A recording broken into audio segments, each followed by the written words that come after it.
السلام عليكم ورحمة الله وبركاته. مرحبا بكم أخواتي في قناة كوزينة شهيواتي.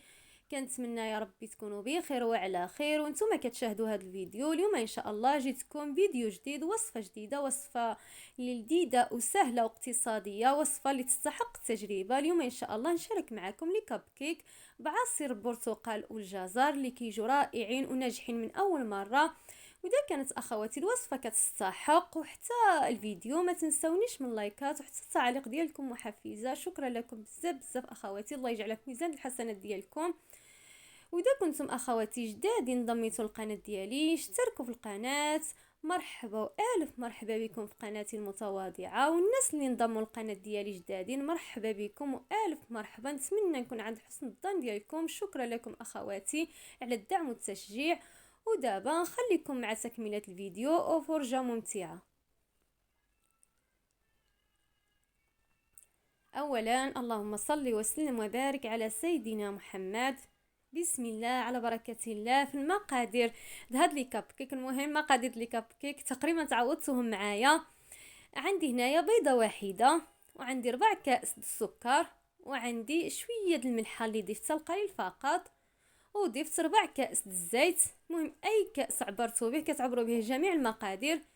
هنايا ضفت كأس الا ربع من عصير البرتقال. وهنايا عندي واحد الحبه د الجزر متوسطه، خديتها وغسلتها وقشرتها وحكيتها في الحكاكه رقيقه، ضفتها حتى هي. عندي هنايا واحد الساشيه د الفانيلا وزن 8 غرام. كما يمكن لكم تنسموا هاد لي كاب كيك بالقشور البرتقال، كيجي واحد المذاق رائع بزاف بزاف. المهم كيبقى الفاني او القشور البرتقال كاملين كيعطيو المذاق مزيون.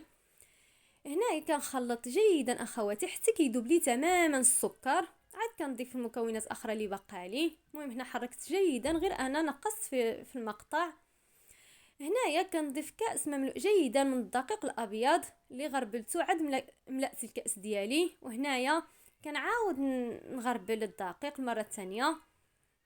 المهم شحال ما غربلنا الدقيق اخواتي كيعطينا الخفاف في الكيك ديالنا او في لي كاب كيك. المهم هنايا كنخلط جيدا. المهم اخواتي المقادير غنخليهم مكتوبين في صندوق الوصف بالكاس بحال الطريقه اللي عملت، ولكن غنكتبهم. واذا بغيتوا تاخذوهم من صندوق الوصف شوفوا غير الطريقه. المهم هنا خلطت هذاك الدقيق جيدا حتى دخلته في هذيك المكونات اللي عندي. هنايا كنضيف كاس الا ربع او كاس ناقص غير واحد المعلقه عمرها مزيان. وهنايا غنضيف معلقه مملوءه جيدا مايزينا اي نشا الذره. انا مايزينا كنستعمل هذه بحال مايزينا، ما عندها حتى شي نفس القوام نفس الماده. المهم غير مايزينا كتكون زايده شويه في الثمن. هنايا كنضيف ملعقه صغيره مملوءه جيدا، وكنزيد واحد شويه تقريبا ملعقه ونصف من خميره الحلوى، تقريبا واحد 10 غرام حتى 8 غرام تجي هي هذيك في هذه الحلوى. في هذا لي كاب كيك نعملو 10 او 8 غرام بحال. المهم هنا كنعاود كنخلط جيدا. دائما كنخلطو جيدا. وهاد لي كاب كيك يجوا رائعين اخواتي. واللي عندها شي طلب الكاب كيك اقتصادي بحال هادوما او كيف ما كان، المهم تخليه لي في التعاليق وانا ان شاء الله نشاركو معاكم. هنا يا اخواتي باقي خصني شويه الدقيق حيت الخليط ديالي باقي خفيف واحد شويه، وانا خصني يجي قاصح شويه قاصح حيت غنعمل عليه الايجاز كما تشوفوا معايا. هنايا ضفت ملعقه كبيره عاديه ماشي مملوءه مقببه الدقيق. المهم نتوما عملوا 2 كؤوس ومعلقه مايزينا. واذا ما كتوفرش عندكم مايزينا عوضوها بالدقيق بحال غير مايزينا كتعطينا واحد الهشاشه الكيك ديالنا اكثر.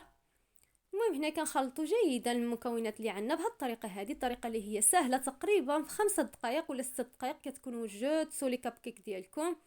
حتى في الطياب ما كياخذوش بزاف الطياب اخواتي، تقريبا 10 دقائق كيكونوا واجدين.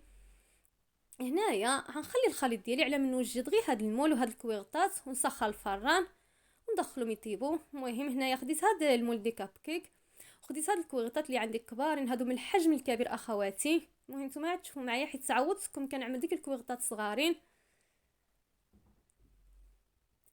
والوصفات الناس اللي دخلوا عندي جدادين، عندي بزاف د الوصفات اللي ناجحين مليون في المية، وبزاف د المذاقات في القناه اللي كاب كيك. وهاد لي كاب كيك انا عندي بعده اذواق، عندي بزاف د الوصفات لي كاب كيك باقي ان شاء الله ننزلو معاكم. هنايا كنعمر هاد الكويغطات، المهم كميه غنفرقها على هاد الكويغطات اللي عندي.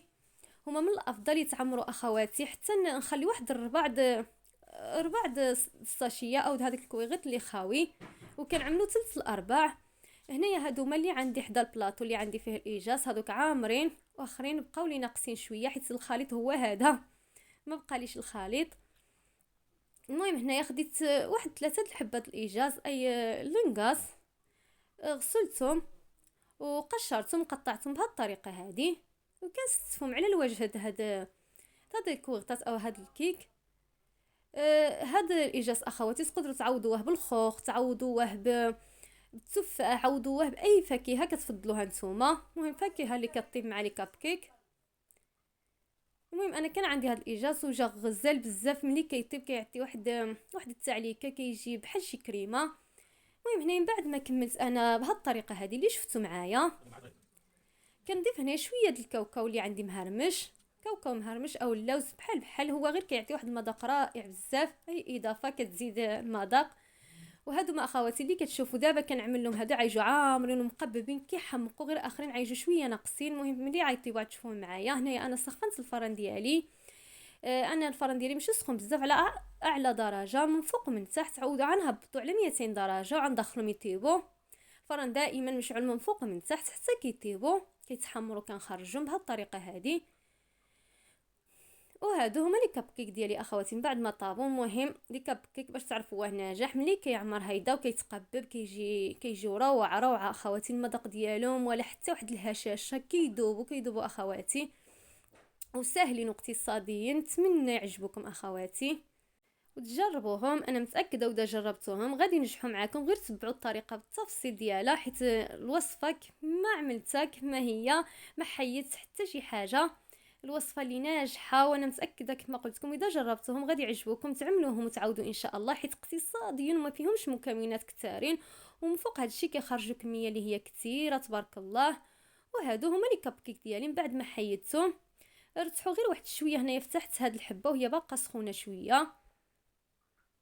المهم دائما لي كاب كيك كنخليهم او الكيك حتى كيبرد عاد كنتناولوهم او عاد كناكلوهم. ها هو اخواتي لي كاب كيك ديالي كيجي هشيش بزاف، كيجي كيحماق. نتمنى يعجبكم اخواتي، واذا عجبكم بحال ديما ما تنساوش دعم القناه باللايك والاشتراك باش يوصلكم كل جديد، ومع شهيوه جديده. وخليتكم على خير، والسلام عليكم ورحمه الله وبركاته.